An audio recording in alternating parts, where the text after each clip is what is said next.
Welcome to a new video. After building mostly modern aircraft recently, like the C-130 Hercules and 3 Eurofighters, I wanted to build something from World War II again.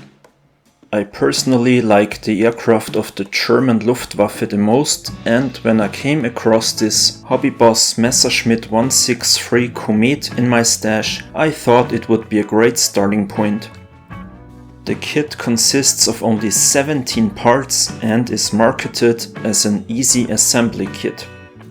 In addition to the decals for a Comet of Jagdgeschwader 400, there are also markings for an RAF test aircraft. The build started with the fuselage. Some small gaps appeared where the two fuselage halves meet, so I filled them with putty and sanded them down. The vertical stabilizer and the nose didn't fit perfectly either. At least the landing skid can be modeled either in the extended or retracted position. For priming I used MRP primer. Once the primer had dried, I used this template to spray some random patterns on the upper surfaces for pre-shading.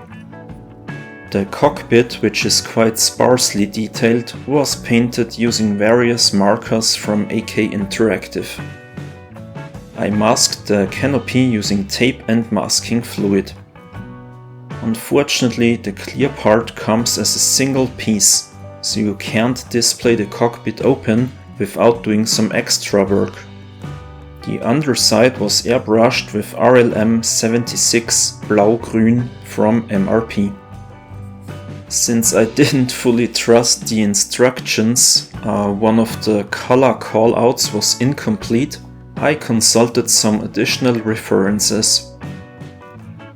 Before painting the upper surfaces with RLM 81 and RLM 82, I tested colors from 3 different manufacturers.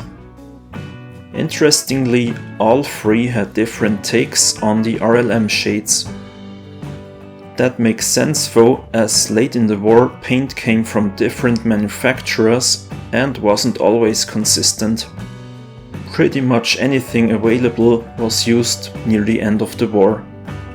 In the end I went with the MRP colors. First I freehanded the RLM 81 onto the relevant areas. Then I masked off sections for the camouflage and sprayed the remaining areas with RLM 82. I made sure not to oversaturate the surfaces so that the pre-shading would still show through a bit. I have to say, MRP paints are really great.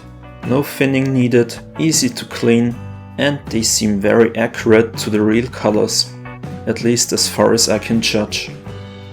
The painting process went smoothly and I was very happy with the final result. Next I painted a few small details, like the little nose-mounted propeller that drives the generator and the exhaust of the rocket engine. Lately I've been using these AK markers for a lot of my detail work. If you haven't tried them yet, I highly recommend picking up at least a metallic and a black one. No, unfortunately I'm not sponsored by AK or any other company, I just really like this product. Next I used a micro brush and an aluminum marker to add a bit of chipping. Keep in mind, only the fuselage of the MA163 was made of metal. The wings were made entirely of wood. To complete the paint job I added a few more small details, like the position lights. Then it was time for the decals. I applied them directly onto the MRP paint surface. A gloss coat really isn't necessary. Just to be safe and to test the product, I used some mark softer as well, which worked great. The only problem with the decals was that some markings were supposed to be applied to both sides of the fuselage, according to the instructions, but only one set was included. Some decals had no placement information at all, and one of the aircraft's markings was even mirrored. Very annoying. Other than that, applying the decals went smoothly. Even the tiny markings for the T-Stoff and C-Stoff fuel labels went on just fine.